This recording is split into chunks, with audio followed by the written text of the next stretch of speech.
Добре, криптоентузијасти, ова видео е направено со посебно задоволство, затоа што уште ќе напоменам, како што кажувам уште од самиот почеток, ова потенцијална муриканска државничка должничка криза ќе биде буквално и најдобриот начин за обогатување во барем овој век. Така да ќе образложиме се во детали, нормално ова е образложено преку чекор по чекор објаснување на се што моментално се случува, преку класични економски појави кои што сега сме ги виделе во економијата и во други земји, со цел да објасниме дека исходот е неизбежен. Сега, значи, прва и најбитна работа која што треба да разбереме е да го разбереме самиот долг на Мурик. Денес ќе разговараме за државна должничка криза и како една, да речем, земја во оваа ситуација економија се движи кон потенцијалниот крај на оваа должничка криза, што истиот представува, што може да се направи за истиот да биде спречен, така да една целосна слика на тоа што уствари представува една државна должничка криза.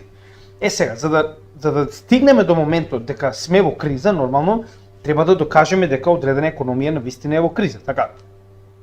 А што подобро ако не е објаснување на долгот на оваа земја? Значи, земјата која што моментално анализираме, преку нејзиниот долг и непобитните факти, можеме да утврдиме дека навистина се наоѓа во ваков тип на должничка криза, пред конечно нормално истата да ескалира. Сега, првенствено, колку е долгот на Америка моментално? Че може да видите овде дека ова е буквално нивната на Федералната резерва, практично чарт, каде што моментално можеме да видиме дека Америка не е 34,5, туку е официјално 35,1, скоро 35,1 трилион долари во минус. Значи ова е невидено нешто, се разбира, ова е досега невидено во глобални размери, земја да има волку голем долг. Значи станува збор за енормно голем долг, со тоа што, значи овдека не е надополнет чартот, но ова е многу добар чарт кој што го напушта од 1790 година па до 2021, за да видиме како изгледало заложувањето на Америка во однос на нејзиниот бруто домашен производ, односно колку од бруто домашниот производ на годишно ниво ви е потребно за да можете да го покриете овој долг, како што зборуваме. Значи вас во Втора светска војна им било потребно околу 115% од бруто домашниот производ за да може, значи една година, како што веќе многу пати сме кажале, треба целата земја, значи ниту некој да јаде, ниту некој да пие, буквално се што се произведува на цела година, и тоа цела година и уште 2 месеци, оприлика 115%, да биде земено и да биде вратено на оние кои што се практично во оваа ситуација кредитори на американскиот долг. Се разбираме. Значи дека во Втора светска војна, кога претходно успеале да стигнат до 115%, е највисокото нешто што некогаш успеале да го достигнат, а да не забораваме дека во Втора светска војна Америка ефективно била во војна, се разбираме. Значи војувала како во Европа, така и во Јапонија. Значи, и тоа не само во Јапонија, туку знаеме дека низ целиот Пацифик војувала, така да во оваа ситуација значи станува збор за крајно негативна позиција на самата земја и затоа истата и дошла до ваков тип на задолжување, така. Сега после ковид ние стигнавме до ефективно 123% од бруто домашниот производ на Америка во долг. 123, со тоа што бевме дури и повисоко.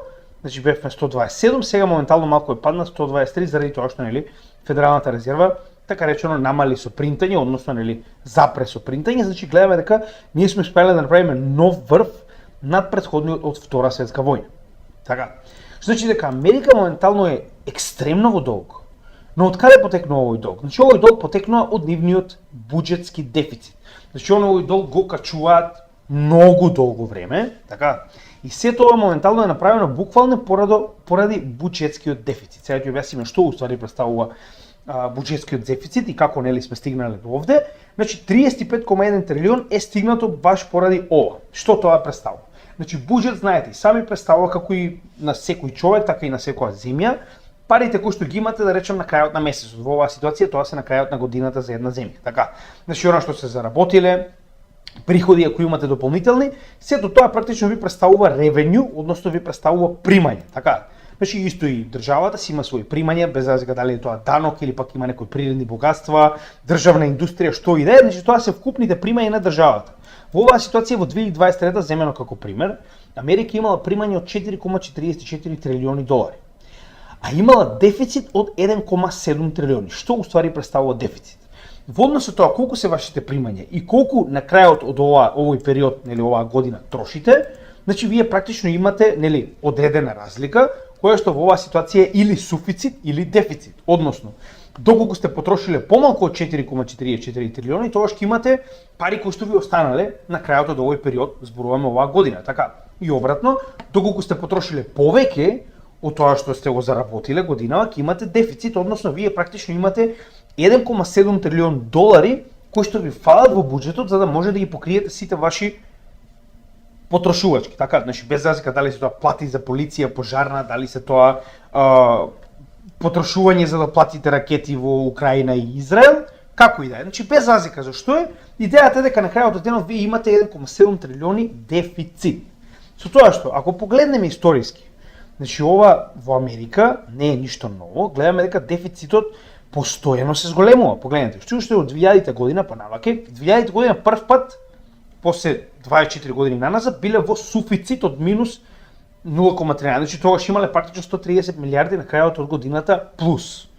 Од тој момент гледаме дека постојано се зголемува, и тоа не градуелно, туку многу брзо се зголемува дефицитот на буџетот во Америка, со тоа што гледаме дека во последните неколку години, од 2020 година, истиот бил 3 трилиони, 2,7 трилиони, па 1,38, 1,7 и веќе моментално се во, само секунда, значи веќе се моментално во дефицит од неверојатни 1,3. А се уште имаме уште 5 месеци од годинава, така, до крајот. Значи овде ќе имаме прилика 1,3 трилиони до сега, а уште имаме уште 5 месеци од оваа година. Што значи дека овој дефицит и понатаму ќе продолжи да расте кога зборуваме генерално. Така, значи има години кога е помалку, има години кога е повеќе, но целиот овој тренд и понатаму продолжува да расте. Што значи дека се повеќе и повеќе од година на година фалат пари во буџетот на Америка. Така, не е едноставно кога сакате да водите 3 војни, кога сакате да финансирате не знам колку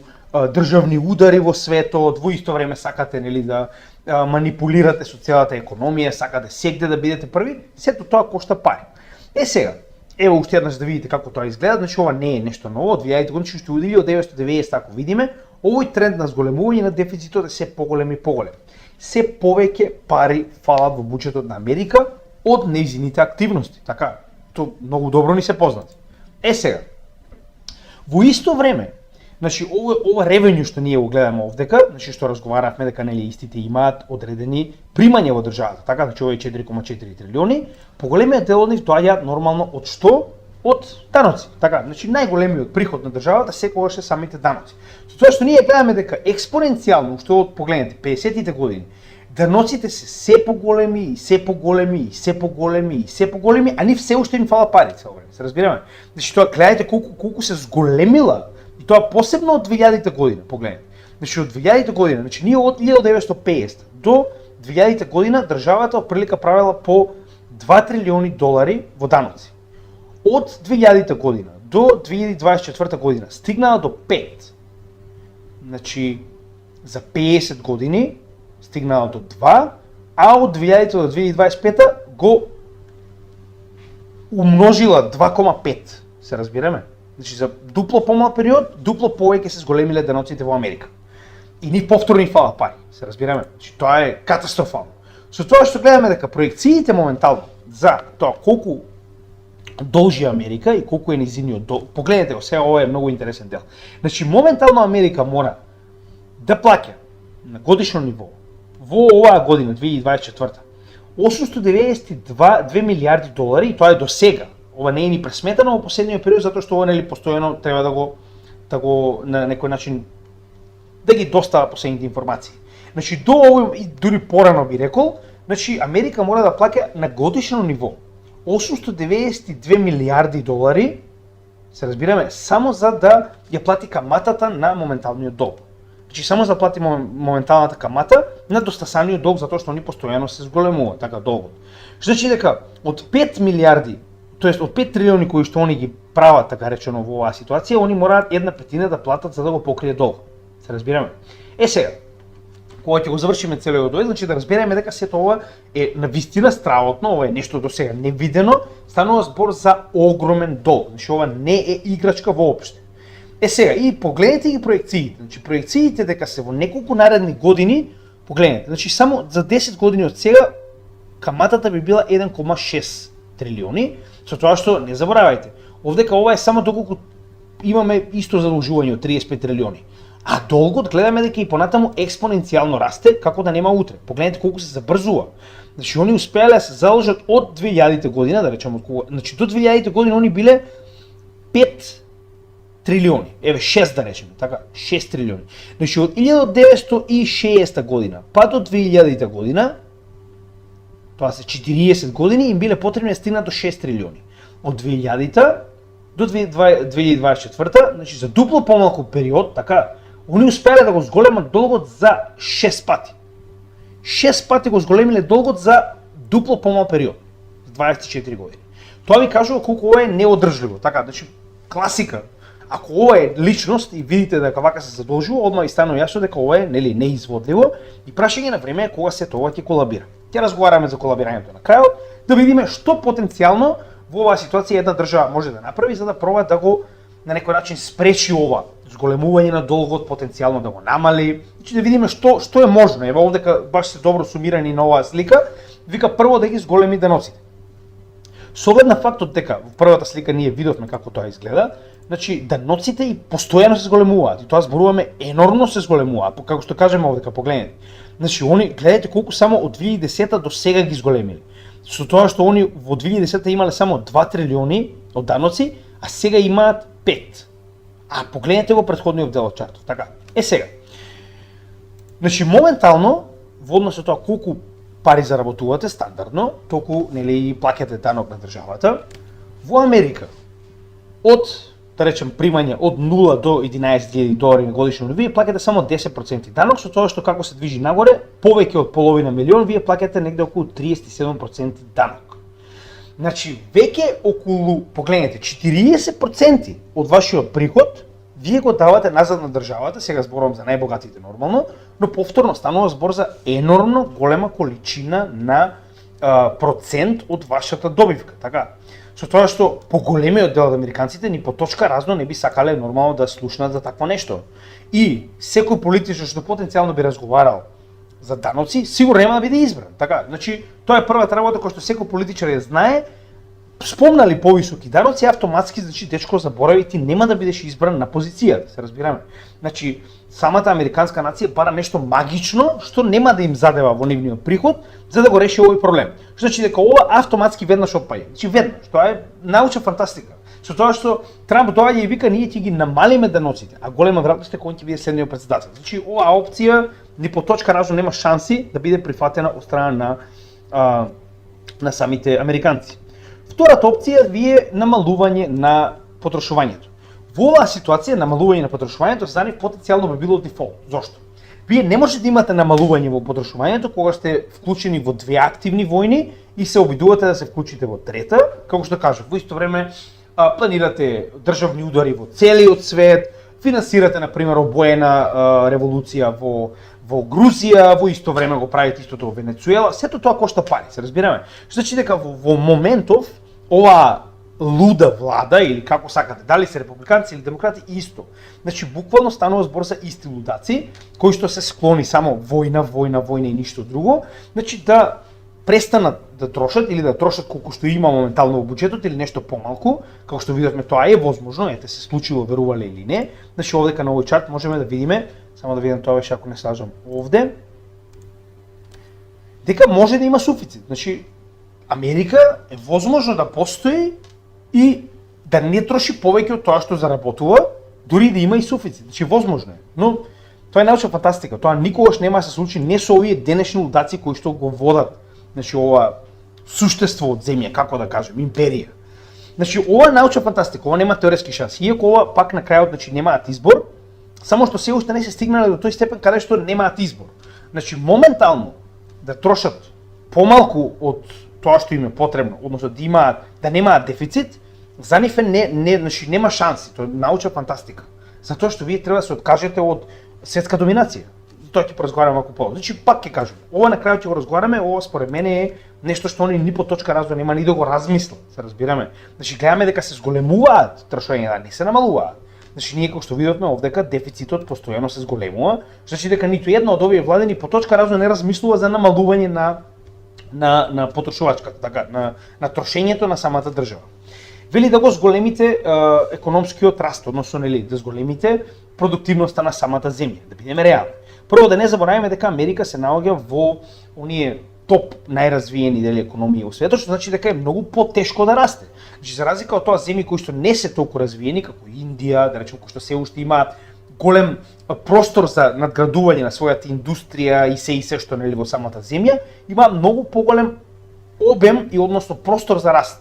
За разлика од тоа Америка гледаме дека веќе го вади максимумот, значи со оглед на фактот дека ако погледнете уште ќе свртиме малку наназад да видиме како значи погледнете. Уште од 2014 година па до сега отприлика растот се движи од 5 до 2. Така. Тоа е просекот. Значи од 5 до 2, нема друго. Што значи дека нив растот секако има тој и они не можат, они ако можеле до сега сигурно ќе го направеле тоа. Гледаме дека една декада наназад тоа е растот. Што значи дека ова е невозможно. Јас не гледам како, посебно со оглед на фактот дека Америка наместо да гради индустрија, она индустријата ја премести во Кина, ја премести во Јужна Кореја и сега кинезите им се криви за тоа што они си ја уништиле сопствената индустрија, затоа што имаат многу поевтина работна рака и индустрија во Кина, сега кинезите се криви, се разбираме, или јужнокорејците и така натаму. Значи, очигледно они немаат намера да градат индустрија, они имаат намера да крадат, како што може да видим, така. Значи ова отпаѓа, ова гледаме дека е невозможно, гледаме дека се на максимум, така. Ова е веќе многу болна тема да се намали трошењето за одбрана. Значи да бидеме јасни, Америка не се бранела уште од цивилната војна. Значи нема теоретски, не е одбрана, се разбираме. Со тоа што можеме да видиме дека историски уште од Втора светска војна, значи со завршувањето на Втора светска војна што се намалува одделувањето од буџетот за одбрана се зголемува и тоа погледнете колку експоненцијално се зголемува. Погледнете. Значи ние сме дојдени скоро до 1 трилион потрошување на годишно ниво за одбрана. Затоа што како инаку ќе бидете главен во сите војни, значи како инаку, значи мора да бидете нели полицаец во светот, а за тоа се бара еден тон пари. Значи тенкови не се прават сами, така, некој мора да плати за тоа. И за тоа нормално владата од Америка нема проблем. За која е за тенкови, за авиони, за бомби, значи како инаку ќе убиваме деца у Газа, така, или во Украина. Значи мора така е едноставно. Значи ова исто така отпаѓа, значи научна фантастика. Ти да кажеш на американци дека треба помалку бомби да произведуваат, тоа е како да си пишеш смртна казна, така. Reforming Entitlement Programs, значи прво они немаат Entitlement Program, значи станува збор за една од најстрашните земји кога станува збор за социјални права.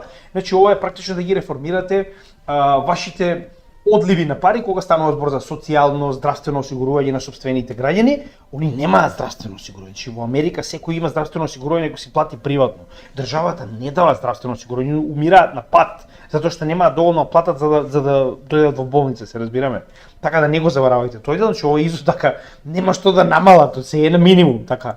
Значи дека доаѓаме до следниот дел, односно кога не можеш да примениш ништо од ова, значи моментално за Америка ова е неприменливо. Значи они треба буквално да изгубат секаков приоритет во светот за ова нешто од ова да применат. Било што објасниме зошто, така.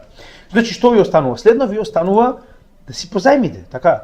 Значи во оваа ситуација станува збор за зошто да не. Значи вие имате момент каде што имате 4,44, вас ви се потребни 1,7, ке си ги позајмите, значи има многу луѓе кои што сакаат да ви дадат пари, со оглед на фактот дека нели понатаму американскиот долг е најсигурниот, како велат, најсигурното вложување на капитал моментално е во американски долг. Значи сигурно ги добивате парите назад, значи сигурно добивате тоа моментално нели е на највисоко ниво. Сега, каде е овдека проблем? Значи претходно знаеме дека најголем моментално позајмувач на секогаш бил на Америка, тоа е Федералната резерва, што е Централната банка на Америка, која што гледаме дека историски постојано била најголем позајмувач во целата ситуација кога е било потребно нов долг, значи нова количина на пари на Америка, со тоа што може да ги спринтаат овие пари нормално. Сега каде одека пронајдено, они имаат отприлика 1/3 од вкупниот долг на Америка е буквално во хартија од вредност кои што се дадени на Федералната резерва во замена за кеш. Со тоа што не може да го направат тоа директно, го прават преку банки, но за тоа малку подоцна. Значи, моментално проблемот е што вие да сакате да позајмите не можете, затоа што како повеќе позајмувате, така расте инфлацијата. А моментално они, погледнете, позајмиците кои што ги имаа од Федералната резерва, од 3,7 трилиони, ги донесоа на 9 трилиони. Значи тоа е скоро ги утростручиле позајмувањето од Федералната резерва, односно испринтале пута 3 пари од 2019 година септември до ноември 2022 година. Значи за 3 години успеале да ја утростручат количината која што ја позајмиле од Федералната резерва. И што се случи? Добивме неконтролирана инфлација која што скокна до 9%. Значи тоа е нормално. Колку повеќе пари позајмувате, толку повеќе ново испринтани пари влегуваат во пазарот. Како повеќе пари има, ова сме го објасниле 10.000 пати до сега, така повеќе расте инфлацијата и цените на продуктите. Стандард, и тоа ќе го покажеме на самиот крај. Што значи дека нормално Федералната резерва оваа ситуација што мора да направи? Мора да престане со принтање на пари, дури и она што ќе доста се како обврзници, како што можеме да видиме во оваа ситуација, мора да почне да го продава со цел да ја намали количината на пари на пазарот. Значи вие што правите? Имате обврзница од 10 години, истата достасува, вие оваа обврзница ја враќате на Америка, Америка ви ги дава парите, сега зборувам за самата влада, значи ова е централната банка и ги зема парите од владата за оваа обврзница која што достигнала. А тие пари ги вади од оптек и ги гори едноставно, престануваат да бидат на пазарот. Колку помалку пари, нормално толку повеќе доларот зајакнува и толку повеќе инфлацијата се намалува. Она што постојано го зборуваме на каналот. Значи, во истиот овој период гледаме дека и понатаму не менува фактот дека на Америка и се потребни пари, така. А гледаме дека Федералната резерва уште од погледнете. Значи, официјално од септември 2022 година почна со rate hikes и од тогаш не позајмува и не принта нови пари. Сега значи Америка мора од негде да најде, значи дефицитов нема да престане, нормално и понатаму имате дефицит, така. Што правите следно? Почнувате да позајмувате првенствено од домашниот пазар. Каде имаме највеќе пари? Значи сега заборавајте на секојдневни личности и компании, нели не е толку многу таму. Значи позајмувате од сопствените институции, верувале или не.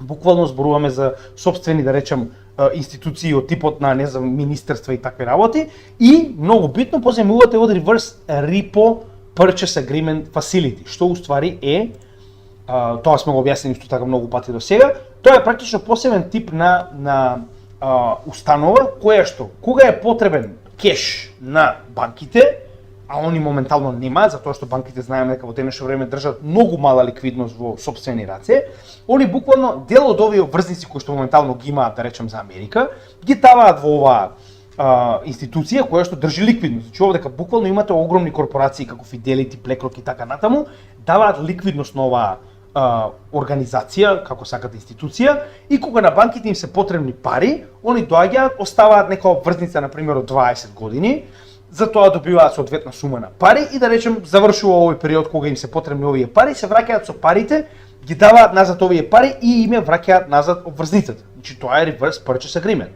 Значи дека ова е само голем базен на пари во кој што луѓето добиваат одредена количина и тоа солидна количина на камата, со цел да има ликвидност кога на банките им е потребно да може да остават обврзница, да земат одредена количина на пари и кога ќе завршат со овие пари да ги вратат парите и да земат назад оваа обврзница за одредена камата. Сега, што направи Америка? Со оглед на фактот дека овие reverse repo facilities имаат, да речем, некоја каматна стапка, да речем, од 5%, така. Америка ги дигна краткорочните обврзници на над 5% и автоматски што направи? Значи овдека гледате, во септември 2022 година, кога престанала да принта Федералната резерва, ние сме имале 2,3 трилиони долари ликвидност во ова, да речеме, институција, така. Од тогаш, затоа што имаме многу поголема стапка на камата која што добивате ако држите краткорочни обврзници на Америка, што се случило, и тоа што ние го зборувавме многу пати до сега, погледнете. Во 2024 година во оваа институција останале само 300 милиарди долари. Значи, прво вие сте го загрозиле целиот банкарски сектор, затоа што сега моментално нема толку многу ликвидност во оваа институција која што би можела да се искористи доколку на банкарскиот сектор е потребна ликвидност. Така, значи ако некој голем милиардер ви бара парите да му ги дадете веднаш, вие идете тука си позајмувате пари, но сега нема толку пари. Што ако дојдат 300 милиардери да си ги бараат назад парите, што правиме тогаш?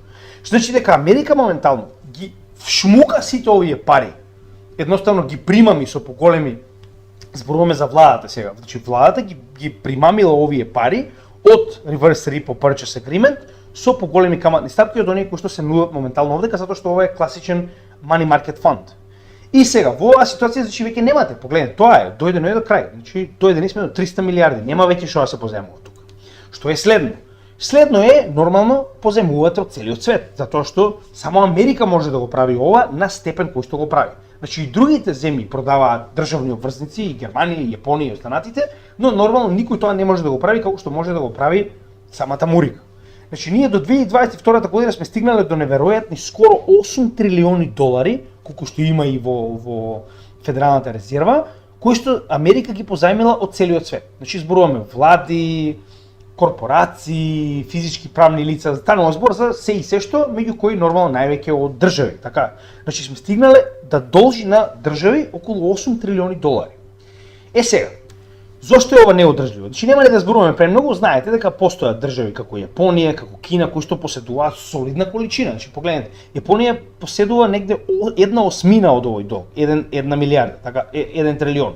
867 милиарди Кина и така натаму. Значи станува збор за големи количини на обврзници, каде што овие земји својот профит или што е да е го дале на Америка, значи дале долари за да добијат обврзници и чекаат да бидат исплатени. Каде е овдека проблемот? Ова е неодржливо на долг рок.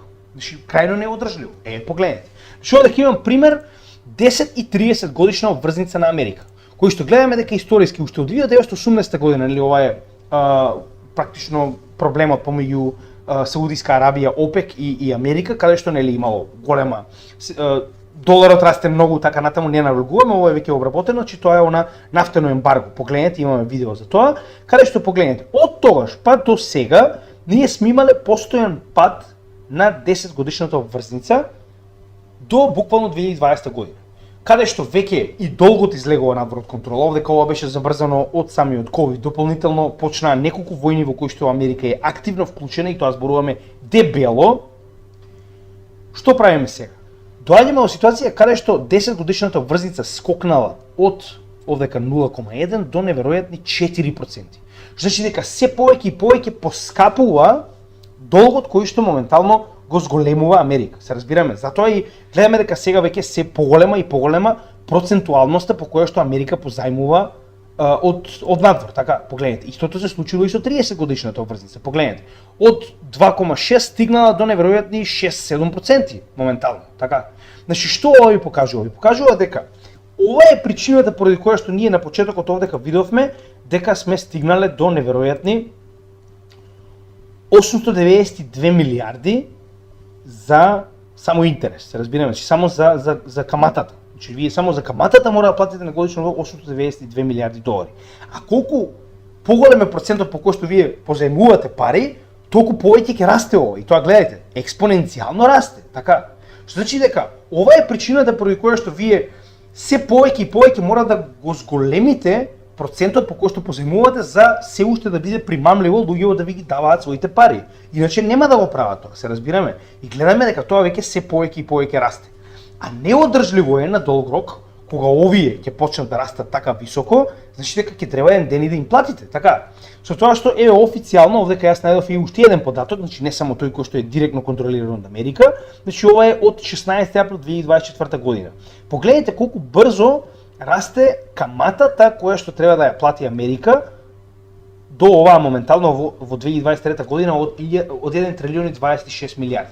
Значи ова што ние го видовме на овој чарт е директно на Америка. Че ова е фондација која што е директно финансирана од Америка. Нормално би ги намалила овие податоци. Додека за разлика од тоа, значи во оваа ситуација станува збор за Visual Capitalist, која што е независна, сега колку може независна да ја наречеме нормално економска публикација или економски медиум, каде што гледаме дека овдека па даваат некоја сосема друга проценка, каде што гледаме дека уште во 2023 година годишната камата која што Америка мора да плаќа само за да ја отплати каматата е 1 трилион, се разбираме? Со тоа што погледнете колку експоненцијално порасна. Значи погледнете. Зборуваме, на овој чат многу полесно се гледа тоа, само да видам дали ќе го намали ако го отвориме во нов прозор. Мислам дека го намали малку. Од 1950 погледнете. За 70 години погледнете што се случило.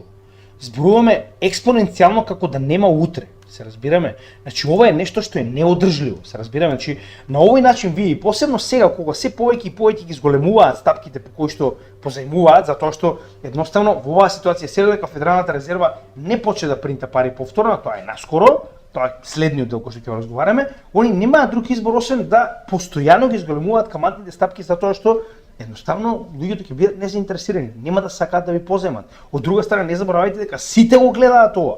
И 35 трилиони и 1 трилион за камата. Сите го гледаат ова, значи нема кој не го гледа. И сите знаат дека е неодржливо, но моментално функционира, па затоа сите се правиме луди, нормално.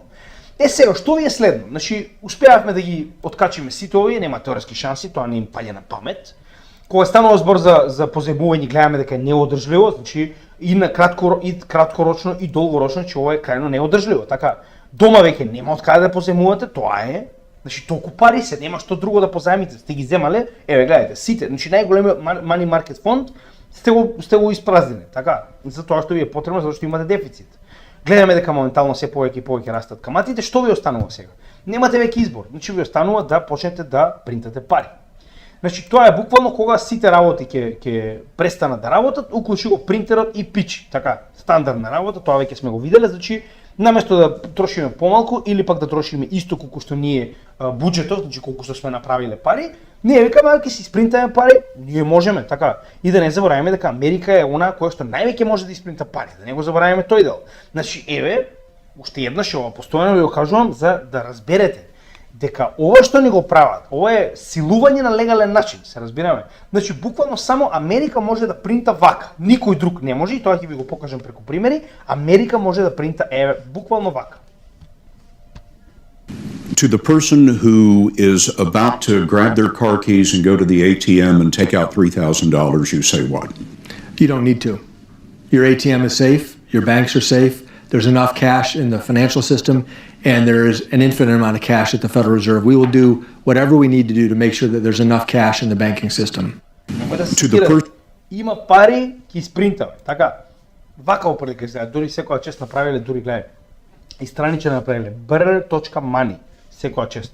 Може и да го забрзате човече да гледа. Зависи колку пари ви треба, знаеш, може многу јако да го забрзате, погледај. Дури овдека ви дава и нели чарт на биткоин и на S&P 500, затоа што знаеме што ќе се случи кога ќе се вклучи бр. Како и да е, ова е интересен момент кој што мора да споделам со вас, но сега доаѓаме до на клучен момент кој што мораме да забележиме. Значи, се уште би рекол дека има некоја контрола на принтење во Америка, затоа што Федералната резерва, односно Централната банка, не е под директна контрола на Америка. Знаеме сами како функционира тоа. Значи, јавноста, сега во оваа ситуација би рекол банките или корпорациите, како сакате, поземуваат пари од Федералната резерва за одредена каматна ставка, која што досега беше ниска, потоа го даваат овој капитал на американската влада, која што им дава повисока камата, што значи дека веќе се во профит, затоа што земале со пониска камата, го даваат на Америка, која што им дава повисока камата, значи парите од Федералната резерва стигнале во рацете на владата, а додека владата им дава, нели, соодветен сега бил или бонд, зависи дали се купили на краток или на долг рок, кои што нормално истите практично го даваат на Федералната резерва.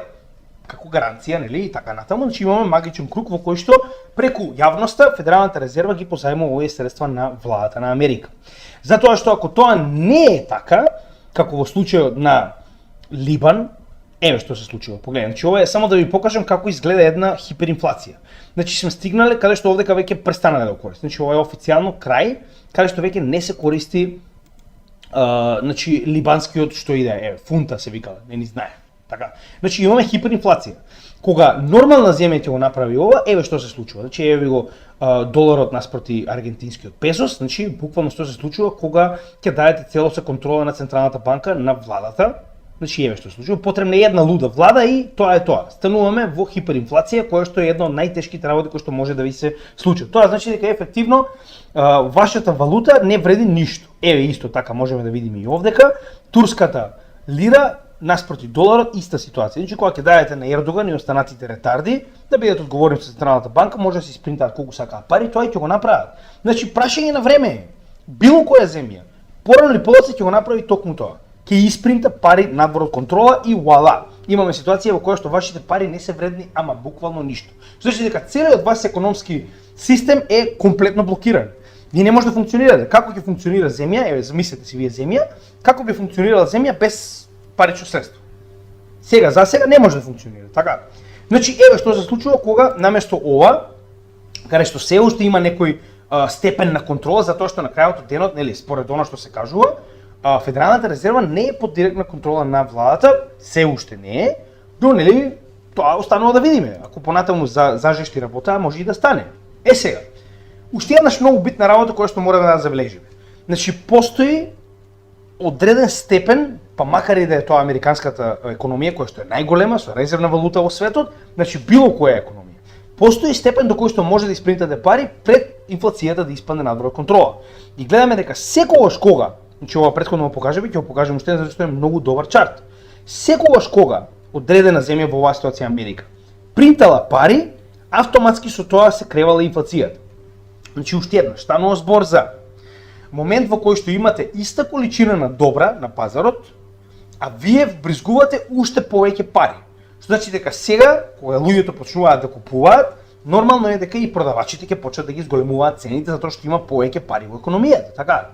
И автоматски, како повеќе пари влегуваат во економијата и повеќе пари се напреваруваат за истите тие добра, така повеќе и повеќе расте инфлацијата. Значи тоа е магија, верувале или не. Секогаш кога имате принтање пари, се зголемува инфлацијата. Секогаш кога ги вадите овие пари надвор од оптек, се намалува инфлацијата. Значи тоа е нешто што е неминовно и во 99% од случаевите ќе се случува баш така. Со тоа што на крајот знаеме како ова заврши 2019-2020 спринтаа енормна количина на пари, вуала, имавме инфлација која што достигна неверојатни 9%. Значи ништо ново. Што значи дури и Америка која што е нели најголемата сила резервна валута и она не може да испринта колку сака пари без при тоа да доведе до максимална инфлација. За тоа ќе разговараме на самиот крај. Сега, значи кој е заклучокот од сето ова? Значи што разговараме сега? Значи имаат начини како да го намалат тоа, но тоа би ги коштало прво да го изгубат приматот во светот, да изгубат воената моќ која што имаат во светот. Значи сите империи порано или подоцна им се случува истото. Дали е римската, дали е англиската, доаѓаат во ситуација на неодржливост. Ова е таа неодржливост каде што долгот е енормно голем. Што значи? Пак на крајот се враќаме на три заклучоци. Или ќе имате контрола на буџетот и намалување на долгот, што долгорочно зборуваме ќе ви се потребни декади пред конечно да го намалите овој долг до некоја нормала, што значи дека во меѓувреме ќе изгубите и приоритет, очигледно ќе изгубите и резервна валута, вашата моќ нормално воена ќе се намали затоа што не може да трошите веќе, така. Вториот степен ви е дефолт, односно буквално да значи едноставно мора да го признаете долгот, не можете да платите, така. И третиот ви е хиперинфлација, односно буквално ја преземате Централната банка и викате ќе принтам колку што ми е потребно, како принтате така растат цените, порано или подоцна вашата валута престанува да важи, че едноставно станува тоалетна хартија, иако е, но тогаш ќе стане апла тоалетна хартија. Сега, првата опција, како што кажав, значи сето она што го спомнавме на почетокот во сите овие да речем опции што ги гледате овдека, ова е класична контрола на буџет, се разбираме. Значи сето ова што гледате овдека буквално представува контрола на буџетот. Значи или ќе трошите помалку од тоа што сте го значи што го имате како примање, или ќе трошите исто, така. Но ако трошите исто, вие и понатаму треба да платите еден куп нели камата. Значи дека пак јас останувам на истиот факт дека ако тоа се случи, автоматски се по дефолт. Се разбираме, че автоматски ќе биде дефолт. Но како и да е, тоа е една од опциите. Што значи дека во оваа ситуација чао моќ воена, значи овие 845 бази ќе треба да се затворат подитно и сите да си одат дома на работа, затоа што вие не можете да плаќате, како што кажав јас, воени удари, да плаќате на Израел да убива деца, на украинци, нацисти да плаќате, нели, да прават тоа што прават. Значи тоа е тоа.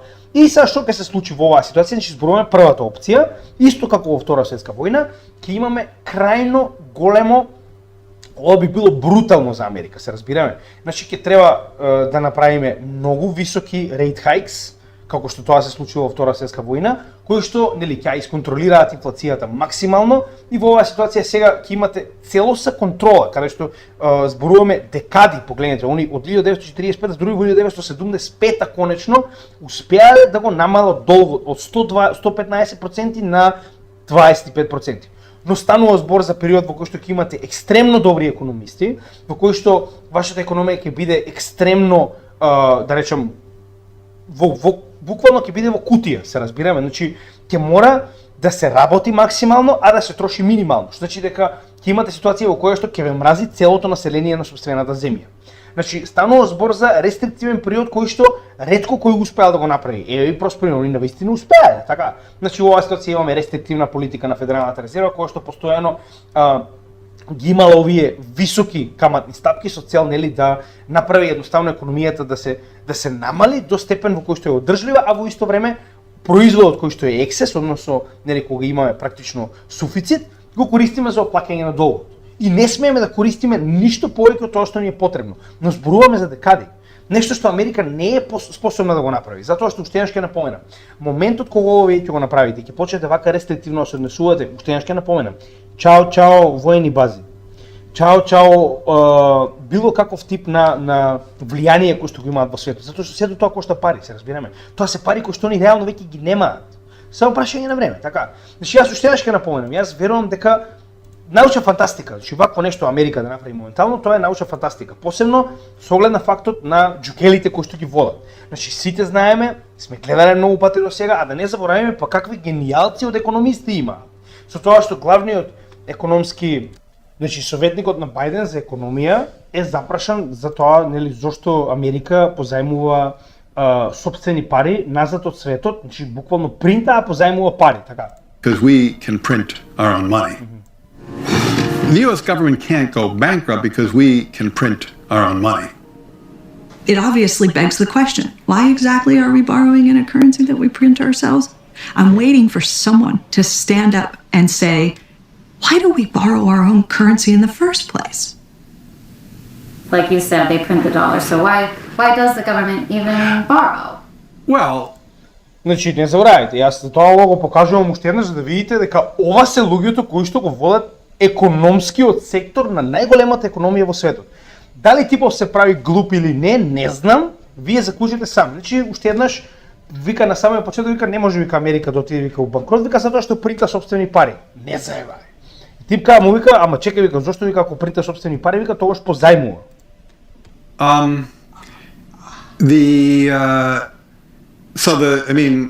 Again, some of this stuff gets, some of the language some of the language and concepts are just confusing. I mean, the government definitely prints money, and it definitely lends that money, which is why the government definitely prints money, and then it lends that money by selling bonds. Is that what they do?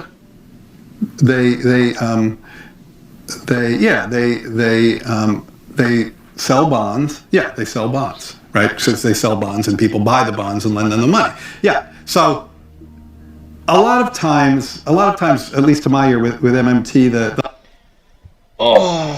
Значи кога ги слушам овие луѓе ми се да плачам сериозно. Значи не заборавајте, пак ќе кажам, дека пишува многу јасно што е типот, само да значи ово е Chair of the Council of Economic Advisors, президент Џозеф Бајден.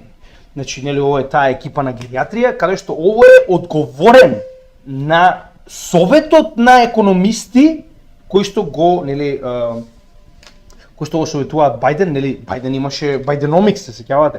Значи, прво не знае ни што треба да одговори. Значи, он кажува, принта, ама он ствари принта пари, пак и позајмуваат со тоа што продаваат bills and bonds, да. Since they sell bonds and people buy the bonds and lend them the money. Yeah, so a lot of times, at least to my ear with MMT, the language and the concepts can be kind of unnecessarily confusing, but there is no question that the government prints money and then it uses that money to,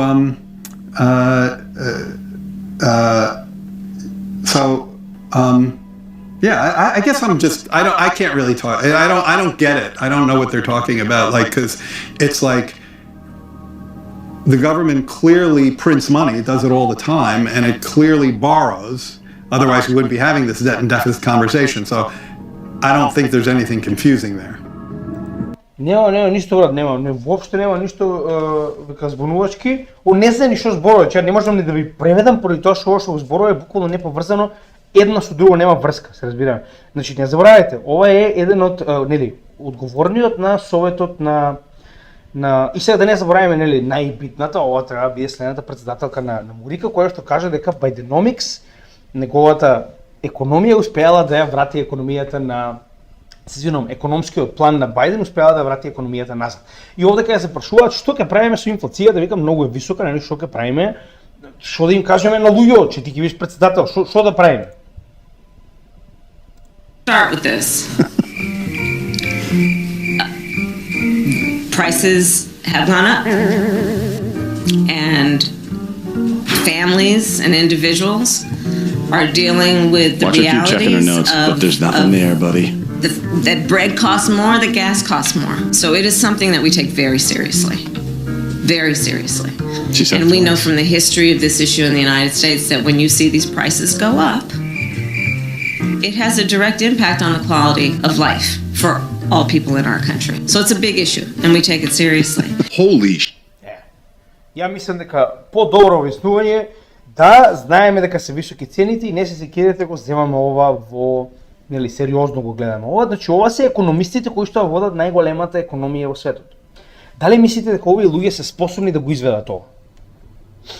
Дали вие мислите, типка јас да прашам што е инфлација, да ми даде една најобична значи нели информација за тоа што е инфлација, макар и да е некоја селска дефиниција според нејзе, пак ќе кажам, значи јас ваков небањат од Македонија, вие сиромашни африканци од Балканот, нели, што ги владееме преку кале и така натаму, значи јас ви го објаснувам ова, а овие ликови кои што се економисти, председатели, па не знам, принта нешто, не знам, таму позајмуваат, значи, нели, нешто се случува, битно е да, нели, се движи работа. Ето, тоа е чисто да знаете која води оваа земја и да видите каде се тоа се движи. Сега, првата опција е таа, како што кажеме, значи крајни рестрикции, да го изгуби приматот, да мора да се намали оваа економија, едноставно да се врати во нормала, каде што се што е суфицит ќе мора да оди за плаќање на долго, зборуваме декади. Научна фантастика. Нема шанси. Што е следно? Дефолт. Позајмуваме додека не дојдеме во ситуација каде што веќе немаме што да позајмиме, никој не сака да ни позајми. Така. Значи, во оваа ситуација, ова што го гледате во Америка е класична понзи шема, али класична понзи. Зошто? Вие имате ситуација во која што позајмувате се повеќе долг, по се поголема каматна стапка, да го исплатите оној кој што ви е достасен долг со помала каматна стапка. Значи дека кога ќе дојде овој циклус да се врати, вие имате повисока каматна стапка на новиот долг, кој што кога ќе достаса треба да го исплатите со новата каматна стапка, што значи дека треба позајмите со уште повисока каматна стапка. Така?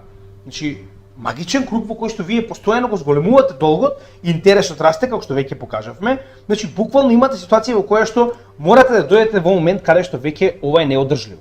Значи, доаѓаме во ситуација каде што вашата каматна стапка е премногу голема, вие не може да ја платите, што значи дека доаѓаме во момент каде што веќе никој не сака да ви позајми. Сега ова е проблем. Зошто? Значи, ние имаме момент каде што до ден денеска, нели, зборуваме декади назад, значи сите знаат дека државни обврзници од Америка е AAA. Значи, тоа е моментот што треба да се инвестира. Погледнете.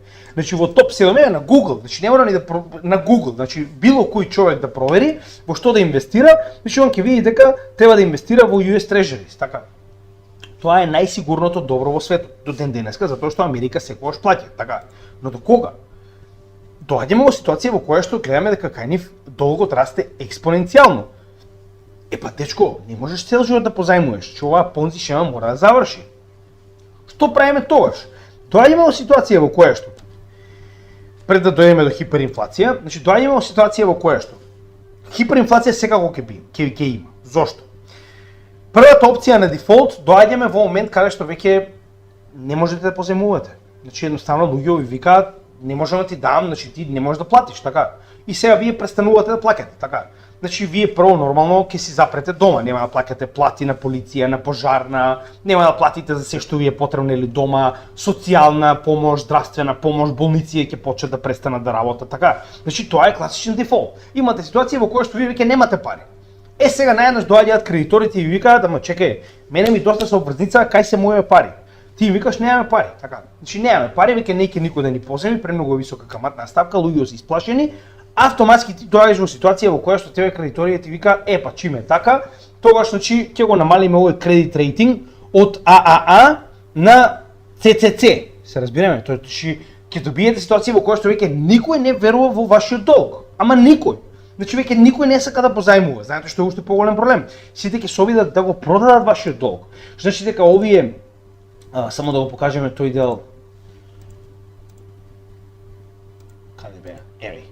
Значи, овие земји веднаш ќе се обидат да се отарасаат од тој долг, затоа што вие држите долг на земја која што не може да плати. Значи вас не ви се потребни тие обврзници, вие се обидувате да ги продадете што побрзо. Така.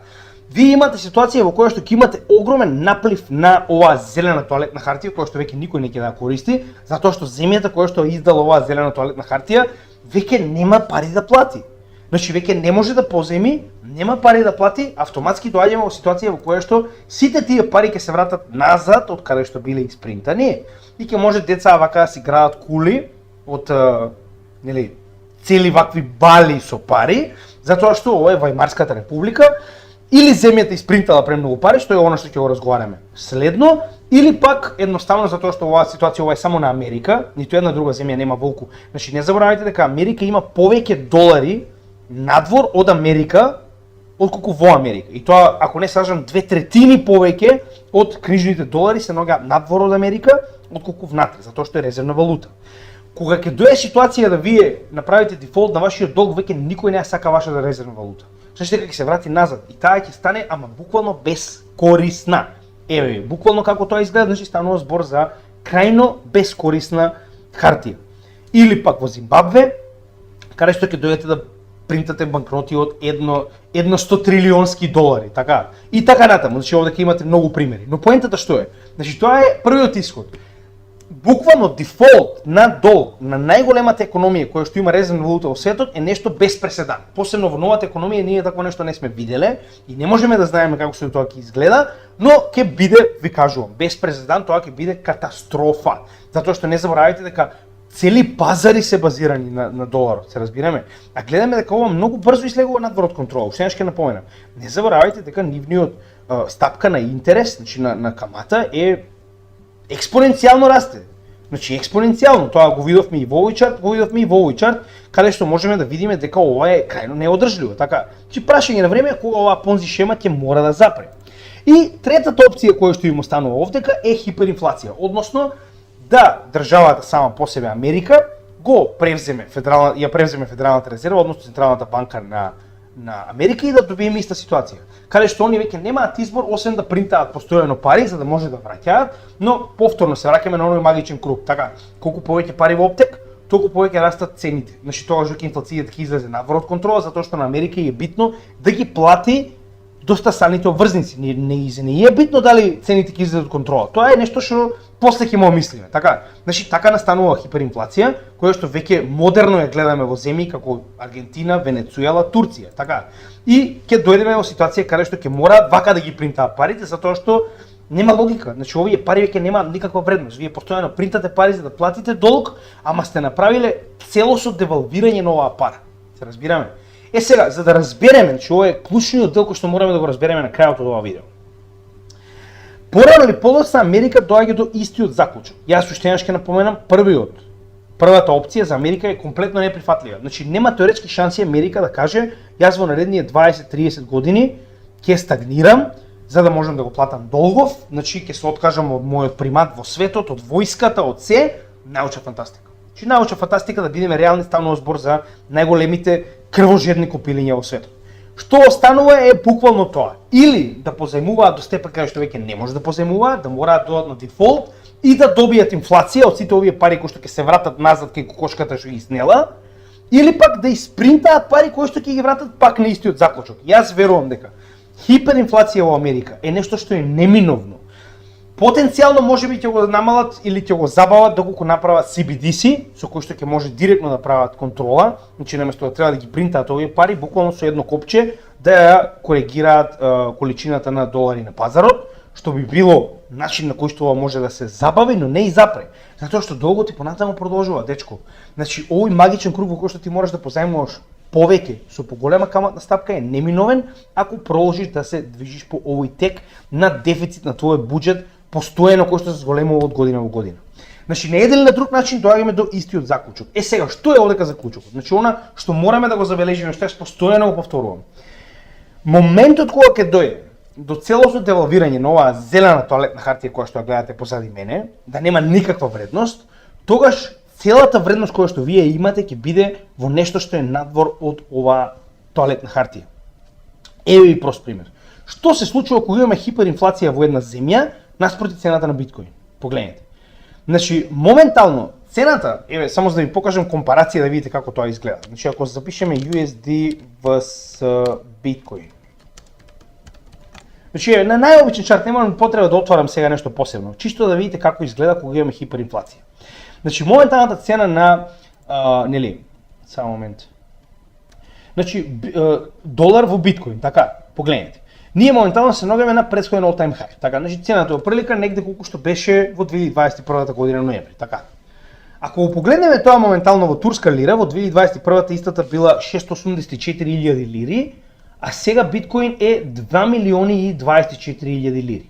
Еве што се случува со хиперинфлација. Се разбираме? Значи колку повеќе испаја да принта самата држава, толку повеќе вредноста на валутата се намалува. Значи вие добивате растење на цените, а валутата и понатаму се девалвира. Што значи дека за разлика од доларот, каде што ние моменталната вредност на биткоин е буквално колку што беше во 2021 година, горе-доле, во турска лира моментално ние се наоѓаме на пута 4. Така, значи 625.000 до 2.024.000. Ај, пута 3. Значи 3 пати поголема е вредноста на биткоин за разлика од 2021 година до сега. Така, каде што во долари е иста вредност. Ајде да видиме што се случува со венецуелскиот боливар. Значи ако погледнеме што се случува со венецуелскиот боливар, значи кој што веќе не се користи, но пред да престане се користи, погледнете. Значи во 2021 година, само да видам овде кај е 2002 за жал. Како и да е, да го споредиме претходниот циклус, така. Значи во 2018 година апсолутниот врв бил 1 милиарда и 620 милиони боливари венецуелски, така. За во следниот бул маркет 2020 година истиот да биде 4 милиарди и 786 милиони. Значи пута 4 се зголемил, а уште не сме влекле во бул маркет, погледнете. Ова е bear маркетот на биткоин, така. Што се случува кога имаме хиперинфлација? Гледате, во спротивно на вредноста на биткоин. И уште еден интересен пример, кој што е исто така многу свеж. 2021 година еден биткоин во аргентински пезоси бил 6 милиони аргентински пезоси. Сега е 56 милиони аргентински пезоси. Значи дека оприлика 9 пати се зголемила вредноста на биткоин од претходниот врв на бул маркетот во 2021 година до моментално се уште не сме ни почнале. А кога ќе погледнеме колку е во долари е на истата вредност.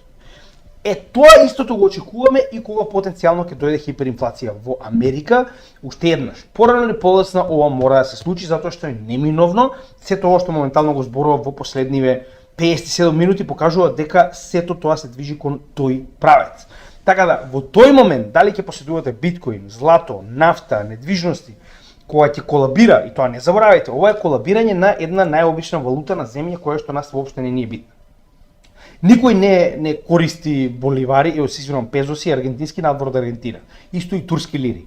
Но за разлика од тоа, доларот го користи целиот свет.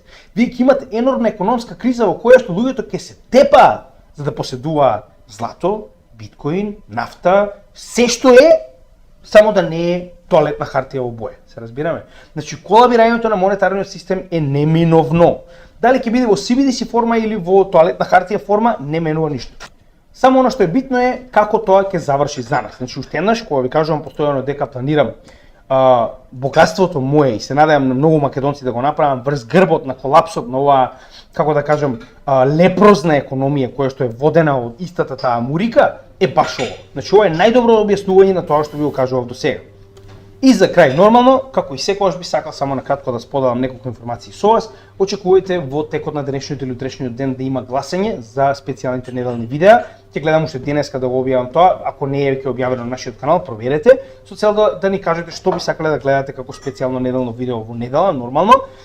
Дополнително сите оние кои што нови на нашиот канал, значи слободно погледнете ова видео на врвот од значи нашиот канал, кое што најдобро ќе ви објасни се што ви е потребно да знаете и како да следите нашиот материјал на каналот. Додека нормално за сите останати кои што можеби не го знаат ова, во секој од нашите видеа, значи гледате работата наша и понатаму продолжува.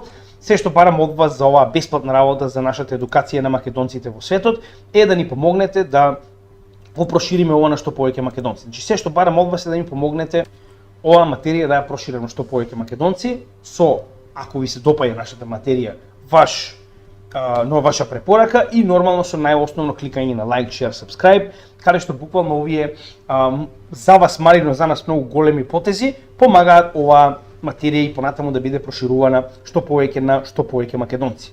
Дополнително во дескрипција на секоја од моите видеа може да најдете нормално за видеото, кои се содржините кои што ги разговараме по редослед, со цел да не мора да гледате целото видео, да отидете до на информација која што ви е најбитно нормално, како и на крај би ви препорачал да ги заследите нашите социјални мрежи, затоа што многу надвор од овој материјал објавуваме и на социјалните мрежи кои што препорачувам да ги следите, со цел да бидете во текст со геополитика, економија и крипто и нормално значи за крај овие блокчейн адреси се ставени на ваше барање.